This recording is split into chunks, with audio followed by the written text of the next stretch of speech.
Hello friends, Ram Ram ji. Happy Rakshabandhan. तो friends, आजकल तो हर त्यौहार दो दो हो गए हैं, तो इसलिए समझ ही नहीं आ रहा कि आज मनाएं कि कल मनाएं। तो वैसे जो मेन है तो वो ये पंडित लोग कह रहे हैं कि 9 बजे रात को, 30 तारीख की 9 बजे से लेके सुबह 7 बजे तक है। और मेन जो होता है ना कि जो रक्षाबंधन है वो मतलब पूर्णिमा के दिन ही बांधी जाती है, पूर्णमासी को। और वो भद्रा के चक्कर में, भद्रा लग रहा है बीच में, तो भद्रा के चक्कर में कहा कि रात को, अब रात को तो फ्रेंड्स कैसे कोई राखी बांधेगा, मतलब 9 बजे, जिसको 3 4 भाई हो और उसको इधर उधर जाना है तो वो कैसे जाएगा। रात को 9 बजे से स्टार्ट होगा, सुबह 7 बजे तक है। तो ये तो नहीं है ना कि वो पूरी रात ही घूमता रहेगा। तो ये तो बहुत असमझ में पड़ गया है। तो कुछ लोग आज मना रहे हैं, कुछ लोग कल मना रहे हैं, लेकिन कोई भी नियम के अनुसार नहीं हो रहा।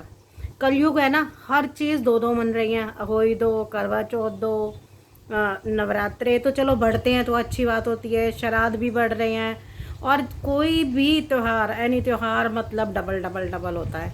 तो ये गलत है, ये मतलब अशुभ संकेत है। आने वाले टाइम के लिए अशुभ संकेत है।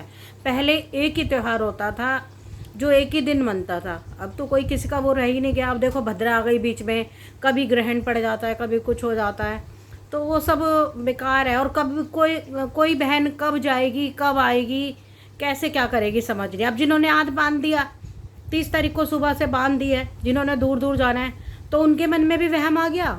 और जो कल सुबह 7 बजे के बाद बांधेंगे, उनके मन में भी वहम आ गया। तो कह रहे हैं कि भाई बंधनी नहीं चाहिए पूर्णिमा के बाद।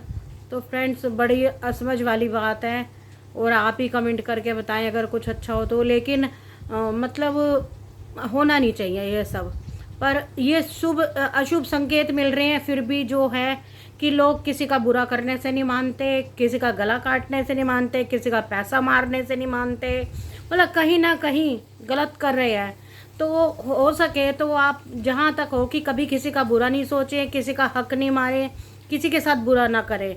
तो फ्रेंड्स, यही कहेंगे। और मैं तो इस बात का प्रमाण हूँ कि मैं बिल्कुल बर्बाद होने के कगार पे थी, लोगों ने मुझे बर्बाद कर दिया था, लेकिन मैं अपनी सच्चाई पे रही। मैंने किसी का एक पैसा नहीं रखा, मैंने लोगों का पेमेंट भरी। आज माता रानी की मौज है, जो भी है। तो आप लोग भी प्लीज़ इन्हीं बातों को मतलब अपने गांठ से पल्ले बांध लें कि भाई हमने कभी किसी का बुरा नहीं करना, अच्छा करना है। और ये बहन भाई भी सच्चाई का प्रतीक है कि कभी भी बहन भाई में झगड़ा ना हो। अगर कुछ मनमुटाव हो तो उसे बैठ करके सॉर्ट आउट कर लें। और ये नहीं है कि आप त्यौहार छोड़ दें या कुछ है, पर भाइयों में भी इतना ही गुस्सा होता है और बहनों में भी इतना ही होता है। और बहनें तो हमेशा ही झुकती रहती हैं, लेकिन भाई होते हैं ना कि समय पे कर जाते हैं वो काम, फिर बाद में चाहे पछतावा हो तो उसको कौन देखता है। तो फ्रेंड्स, आप सबको बहुत बहुत हैप्पी रक्षाबंधन। आपको रक्षाबंधन बहुत बहुत मुबारक हो मेरी तरफ से, मेरी यूट्यूब फैमिली, मेरी इंस्टा फैमिली, मेरी ऑल फैमिली, मेरे ऑल रिलेटिव्स, मेरे सभी बहनें भाई, सभी को मेरी तरफ से बहुत बहुत बधाई हो रक्षाबंधन की। तो मिलते हैं, आप जाओ और राखी बांध के आओ। तो मिलते हैं आप सबसे, बाय बाय।